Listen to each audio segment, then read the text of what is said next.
अप्रैल में बंगाल में विधानसभा के चुनाव होने जा रहे हैं।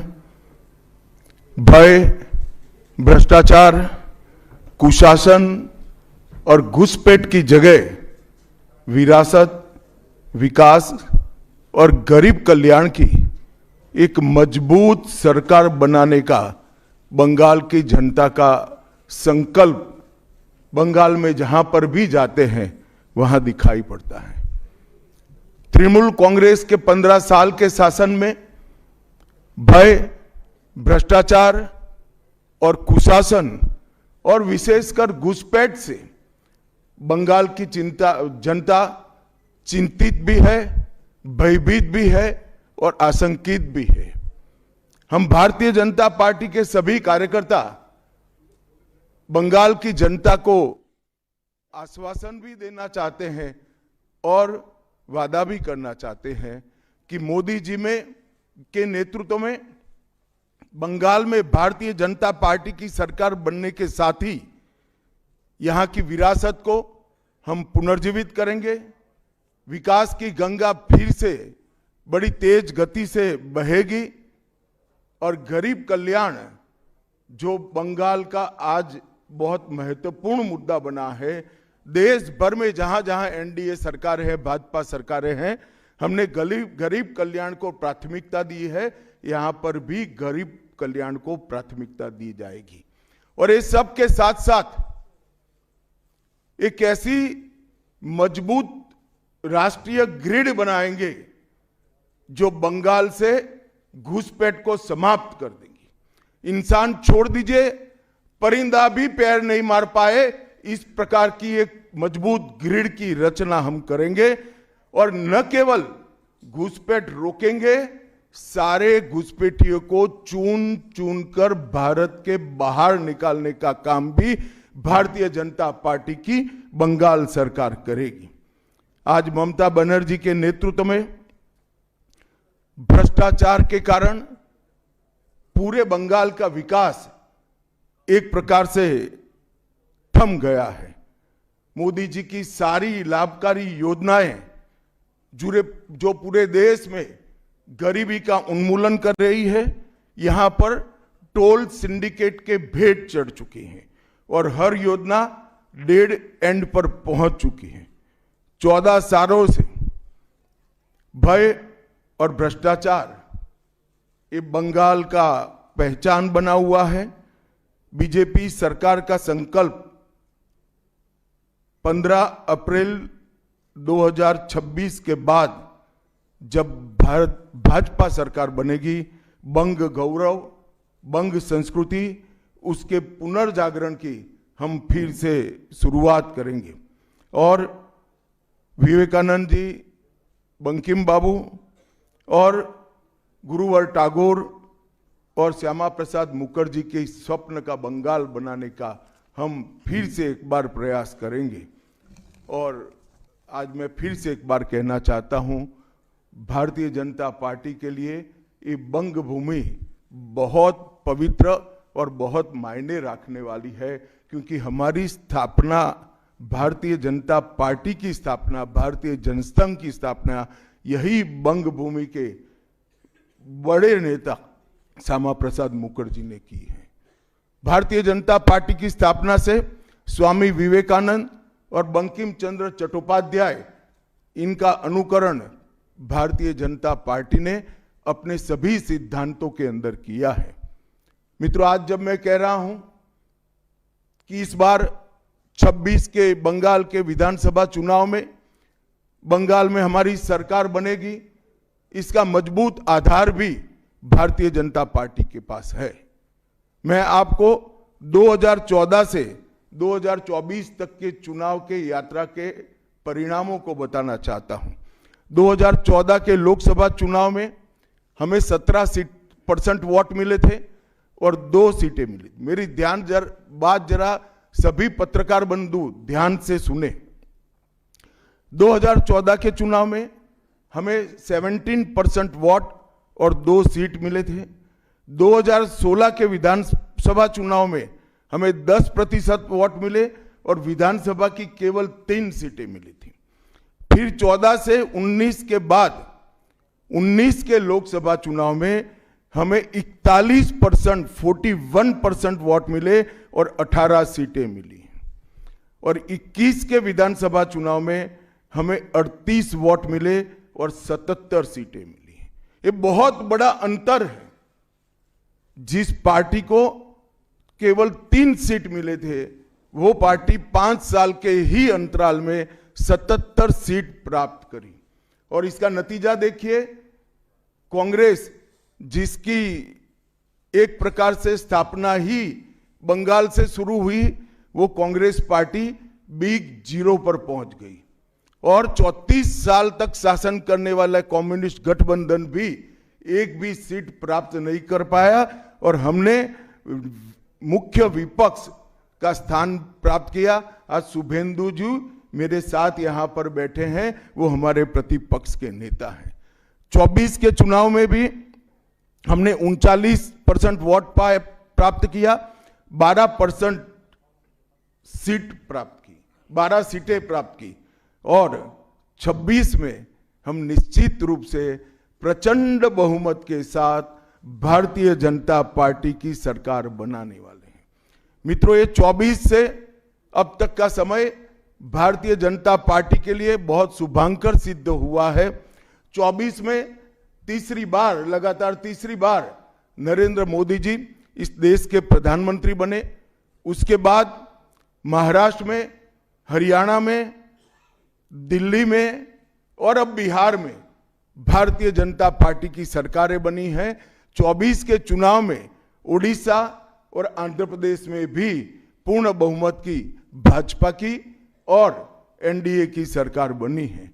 मुझे पूरा भरोसा है कि 2026 में बंगाल में 2/3 बहुमत के साथ भारतीय जनता पार्टी की सरकार बनेगी।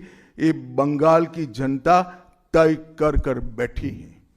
मित्रों, जहां पर भी बंगाल में जाते हैं, पूरे बंगाल की जनता घुसपैठियों से त्रस्त है। क्या कोई राज्य सरकार ऐसी हो सकती है जो घुसपैठियों की पनाहगाह अपने राज्य को बना दे? राष्ट्रीय सुरक्षा पर कितना बड़ा खतरा है, इसका जवाब बंगाल की मुख्यमंत्री ने बंगाल के चुनाव में दे। घुसपैठ रोकने के लिए उनके पास क्या योजना है? आर्टिकल 370 हटता है, वो विरोध करती है। सीएए लाकर बंगाल के शरणार्थियों को नागरिकता देने का हम कार्यक्रम करते हैं, वो विरोध करती हैं। और वो ठीकरा फोड़ते हैं कि बीएसएफ है, वो रोक नहीं रही है। ममता जी, मैं आज आपको इस सार्वजनिक प्रेस वार्ता में पूछना चाहता हूं कि कौन सी सरकार है बांग्लादेश की पूरी सीमा पर जो वाड़बंदी करने के लिए, बॉर्डर पर फेंसिंग करने के लिए जमीन नहीं देती है? अगर आप जवाब न दे पाए तो मैं ही देता हूं। आपकी ही सरकार है जो जमीन नहीं देती है, जिसके कारण फेंसिंग का काम समाप्त नहीं होता है। फिर भी भौगोलिक रूप से कठिन सीमा पर से कोई घुस कर आता है तो कहां जाता है? सबसे पहले बंगाल के गांव में जाता है। आपका पटवारी क्या कर रहा है? आपका थाना क्या कर रहा है? क्यों इसको अरेस्ट नहीं किया जाता? क्यों उस पर केस दर्ज नहीं होता? क्यों इसको वापस भेजा नहीं जाता? जवाब है क्या आपके पास? क्या बंगाल की मुख्यमंत्री जवाब दे सकती है कि असम में घुसपैठ क्यों बंद हो गई? त्रिपुरा में घुसपैठ क्यों बंद हो गई? गुजरात और राजस्थान की बॉर्डर पर घुसपैठ क्यों नहीं होती है? पंजाब की बॉर्डर पर घुसपैठ क्यों नहीं होती है? कश्मीर की बॉर्डर पर घुसपैठ क्यों नहीं होती है? सिर्फ बंगाल में क्यों होती है? क्योंकि आपकी निगहबानी में घुसपैठ कराई जाती है और बंगाल को धीरे धीरे डेमोग्राफी चेंज कर आपकी वोट बैंक को पुख्ता करनी चाहती है। मगर ये लंबा नहीं चलेगा। बंगाल की जनता अब जान गई है और इसके खिलाफ लामबंद भी हो रही है। और मुझे मालूम है अगला चुनाव घुसपैठियों को निकालने के मुद्दे पर और घुसपैठ रोकने के मुद्दे पर लड़े जाने वाला है, क्योंकि न केवल ये बंगाल का मामला रहा है। मैं आज बंगाल की जनता को इस प्रेस वार्ता के माध्यम से बताने आया हूं कि बंगाल की बॉर्डर से हो रही घुसपैठ सिर्फ बंगाल का मामला नहीं रहा है। अब ये राष्ट्रीय सुरक्षा का मामला है, देश की संस्कृति को बचाना है, देश की सुरक्षा को सुनिश्चित करना है, तो बंगाल की बॉर्डर सील कर दे, ऐसी देशभक्त सरकार यहां लानी पड़ेगी जो ममता बनर्जी नहीं कर सकती, केवल और केवल भारतीय जनता पार्टी कर सकती है। घुसपैठ के अलावे भ्रष्टाचार से पूरी बंगाल की जनता त्रस्त है। रोजवेली चिटफंड घोटाला, कैश फॉर क्वेरी घोटाला, एसएससी घोटाला, नगर पालिका नगर नियम का भर्ती का घोटाला, गाय तस्करी का घोटाला, राशन पीडीएस का घोटाला, मनरेगा का घोटाला, पीएम आवास का घोटाला, इतने सारे घोटाले हैं कि मैं पूरा लिस्ट पढ़ूंगा तो मेरी प्रेस कॉन्फ्रेंस का पूरा हिस्सा ही उसमें चला जाएगा। अब क्या ममता बनर्जी इस बात का जवाब दे सकती है कि आपके मंत्रियों के ठिकाने पर से 27 करोड़ रुपया मिलता है, जिसको गिनते गिनते नोट गिनने की मशीन भी गर्म होकर बंद हो जाती है। बंगाल जैसे गरीब राज्य के अंदर 27 करोड़, 20 करोड़, 15 करोड़ ये राशि मिल रही है, आपकी कोई अकाउंटेबिलिटी नहीं है। पार्थो चैटर्जी जेल में जाते हैं, ज्योति प्रिय मलिक जेल में जाते हैं, अनुव्रत मंडल जेल में जाते हैं, जीवन कृष्ण शाह जेल में जाते हैं, माणिक भट्टाचार्य जेल में जाते हैं, चंद्रनाथ सिन्हा जेल में जाते हैं, परेश पाल जेल में जाते हैं, कुंतल घोष जेल में जाते हैं, फिरहाद हकीम वो भी आरोपी बनाए जाते हैं, शोभन चैटर्जी आरोपी बनाए जाते हैं, कुणाल घोष 3 साल जेल में रहकर आते हैं, और आप कहती है कि भ्रष्टाचार नहीं हो गया, हो रहा है। आप आंख मूंद लिए ही हो भ्रष्टाचार के लिए, मगर बंगाल की जनता अपनी आंख बंद कर कर नहीं बैठी है। गरीब बंगाल की जनता के अधिकार का पैसा आपकी कैडर की भेंट चढ़ रहा है, आपको इसको जवाब देना पड़ेगा। महिलाओं की सुरक्षा एक बहुत बड़ा मुद्दा बना है, और अधिकृत रूप से कहा जाता है कि महिलाएं 7 बजे के बाद अपने हॉस्टल और घर से न निकले। हम कौन से जमाने में जी रहे, मुगल काल में जी रहे हैं क्या? ममता जी, ये आजाद भारत, यहां माताओं बहनों को पूरा दिन जब इनकी मर्जी हो, जब इनको काम हो, घर के बाहर निकलने की सुरक्षा प्रदान करना ये हमारा संवैधानिक दायित्व है, जो देने में आपकी सरकार विफल गई है। आरजी कर मेडिकल कॉलेज का मामला हो, संदेश खाली का मामला हो, दुर्गापुर मेडिकल कॉलेज का मामला हो, साउथ कॉलेज लॉ कॉलेज का मामला हो, हर जगह बेटियां असुरक्षित हैं, और ढेर सारे लोग और ढेर सारी माताएं बहनें ये अत्याचार से तंग आ चुकी है, असुरक्षा से तंग आ चुकी है। वो भी राह देख रही है कि कब वोट देने का अधिकार आए और हम ये निकम्मी तृणमूल कांग्रेस की सरकार को हटा दें। सांप्रदायिक तुष्टीकरण को इस राज्य सरकार ने अपनी नीति के रूप में स्वीकार कर लिया है। अब मरहम लगाने का प्रयास हो रहा है, मैं सुबह से देख रहा हूं, मगर अब मरहम लगाने से कुछ नहीं होता है। हृदय पर, बंगाल की हिंदुओं के हृदय पर घाव इतना गहरा बैठ गया है कि कोई मरहम काम नहीं आएगा। अब आपका जाने का समय तय हो गया है। यहां तक इंतहा कर दी, यहां तक कि पार्लियामेंट में वंदे मातरम पर चर्चा होती है। बंकिम बाबू ने रचे हुए वंदे मातरम पर चर्चा हुई, जो गीत पूरे हमारे आजादी के आंदोलन का प्रेरणा गीत बना, वो वंदे मातरम की चर्चा का तृणमूल कांग्रेस विरोध कर रही है, क्योंकि उनकी वोट बैंक इससे नाराज हो रही है। ये बंगाल की जनता कभी सहन नहीं करेगी। एक जमाना था मित्रों कि भारत के जीडीपी में बंगाल का योगदान 10.5% था और तीसरे नंबर पर था। जीडीपी में योगदान की दृष्टि से हमारा बंगाल तीसरे नंबर पर था। तीसरे नंबर पर से सरक कर ये 49 साल में वो 22वें नंबर पर आ गया। अब नीचे कोई जगह ही नहीं बची। बंगाल का इतना आर्थिक पतन कभी नहीं हुआ।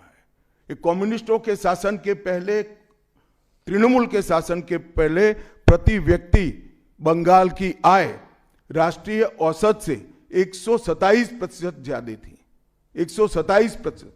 देश में नागरिक 100 रुपया कमाता था तो बंगाल में 127 रुपया कमाता था। आज देश का नागरिक 100 रुपया कमाता है तो बंगाल का नागरिक 73 रुपया कमाता है। ममता जी, आपको इसको जवाब देना पड़ेगा। हर प्रकार के उद्योग की शुरुआत एक जमाने में इस सुजलाम सुफलाम भूमि से हुआ था और इसी के आधार पर सोनार बांग्ला की परिकल्पना की जाती थी। वो बंगाल में आज भ्रष्टाचार, घुसपैठ और टोलबाजी के कारण सारी इंडस्ट्री वापिस जा रही है। केंद्र सरकार की योजनाएं लागू करने में उनको अपनी वोट बैंक गंवाने का डर है। पीएम किसान देरी से लागू किया, बंगाल के किसानों का 10,000 करोड़ रुपया चला गया। आयुष्मान भारत आज तक लागू नहीं किया और बहुत आयुष्मान भारत से बहुत एक प्रकार से कमियां वाली स्वास्थ्य साथी की स्कीम लागू की है। मुझे बताइए, कोई बंगाल का नागरिक भारत में कहीं जाता है और बीमार पड़ गया, स्वास्थ्य साथी स्कीम उसको बाहर के अस्पताल में इलाज करवा पाएगी क्या? नहीं करवा पाएगी। क्या गुनाह किया है बंगाल के गरीबों ने? देश भर के गरीबों को 5 लाख तक की पूरे स्वास्थ्य की गारंटी मिल रही है। अरे कई राज्यों ने किया कि केंद्र 5 लाख दे रहा है, उन्होंने और 5 लाख जोड़ दिए। आप केंद्र के 5 लाख इसलिए स्वीकार नहीं करना चाहते हो कि नरेंद्र मोदी से आपको डर है। डर तो ठीक ही है क्योंकि मोदी जी की लोकप्रियता बंगाल में दिन प्रतिदिन बढ़ती है, मगर इसके कारण गरीबों का आप नुकसान कर रही हो। वो बंगाल के गरीब जरूर। हिंसा और प्रतिशोध की राजनीति, पूरा देश ऐसी आशा करता था कि यहां से कम्युनिस्ट जाने के बाद हिंसा और प्रतिशोध की राजनीति समाप्त हो जाएगी, मगर हुआ उल्टा। इन्होंने तो कम्युनिस्टों को भी अच्छा कहला दिया। मित्रों, अब तक 300 से अधिक भारतीय जनता पार्टी के कार्यकर्ता मारे गए हैं। 21 के चुनाव के बाद लगभग 3000 कार्यकर्ता विस्थापित बनकर आज भी अपने गांव में नहीं लौटे हैं। उनको दबाव बनाया जाता है कि आप तृणमूल का झंडा उठाओ तभी गांवों को रहने देंगे। क्या ये स्वस्थ लोकतंत्र की निशानी है? कोई व्यक्ति अपने किसी राजनीतिक दल में काम करना है, वो स्वतंत्र रूप से तय नहीं कर पाएगा। वो ममता जी मुख्यमंत्री की चैम्बर से तय करेगी क्या? ममता जी, जितना भी प्रताड़ना करना हो करो, बंगाल की जनता अब तय कर कर बैठी है। इन्होंने भाजपा के कार्यकर्ताओं को हर तरह से प्रताड़ित किया, यहां तक कि महिलाओं पर बलात्कार भी किए गए। मैं अपना रिपोर्ट नहीं दे रहा हूं, नेशनल ह्यूमन राइट कमीशन का रिपोर्ट है। इसका भी जवाब ममता जी को देना पड़ेगा। ममता जी ने सारी संवैधानिक औचित्य को समाप्त कर दिया।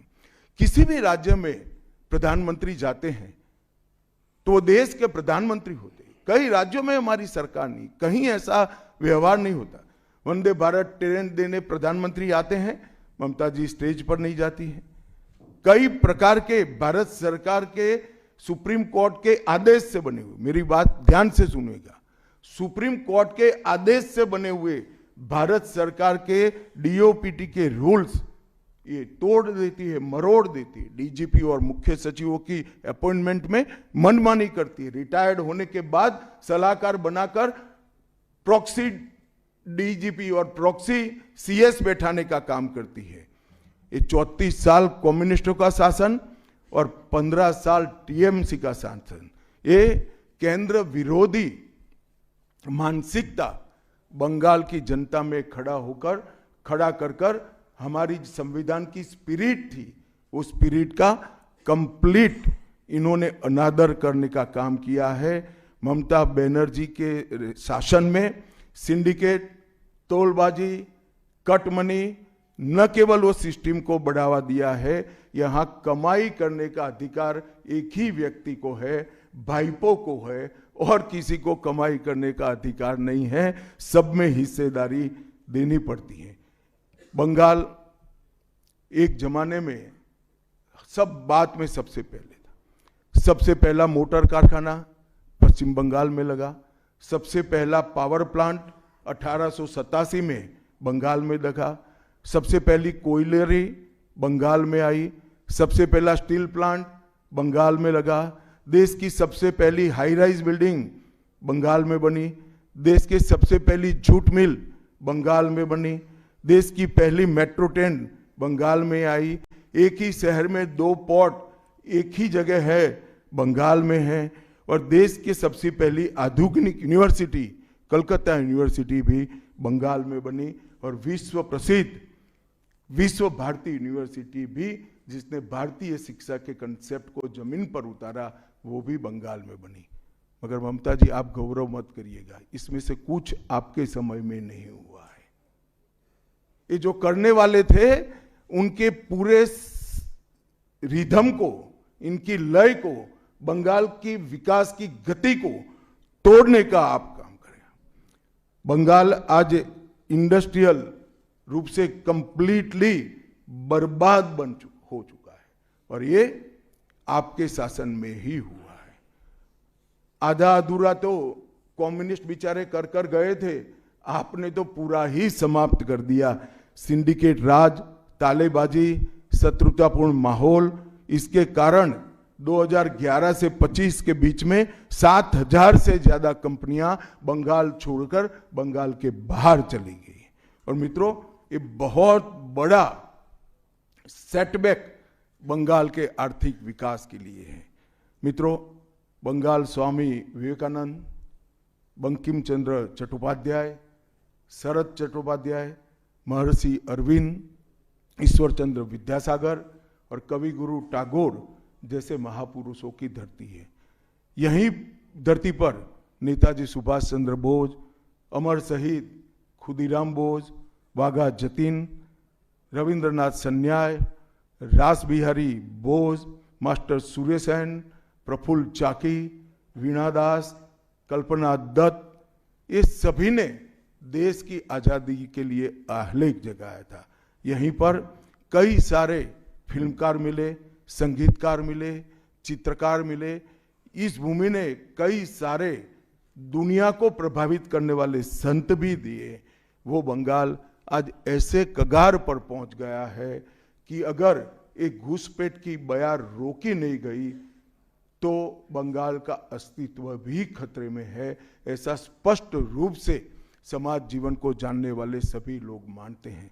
और अंत में मैं बंगाल की जनता को फिर से एक बार कहना चाहता हूं कि बंगाल के अस्तित्व पर तो घुसपैठिया संकट है ही है, बंगाल की संस्कृति पर एक घुसपैठिया संकट है ही है, परंतु अब ये संकट केवल बंगाल तक सीमित नहीं रहा है, पूरे देश तक ये संकट आगे बढ़ गया है।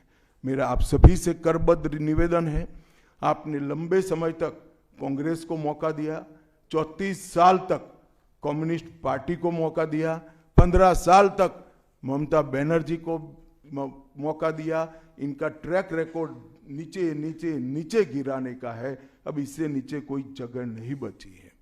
और भारतीय जनता पार्टी का रिकॉर्ड है, जहां भारतीय जनता पार्टी की सरकारें आई वो राज्य बीमारू राज्यों में से समृद्ध राज्य बनने की कगार में आगे बढ़े हैं। पूरा देश मोदी जी के नेतृत्व में आगे बढ़ रहा है, पूरा देश मोदी जी के नेतृत्व में सुरक्षित हो रहा है, पूरे देश में भारत की संस्कृति, भारत के धर्म, भारत की भाषाएं मोदी जी के नेतृत्व में आगे बढ़ रही है, फल फूल रही है।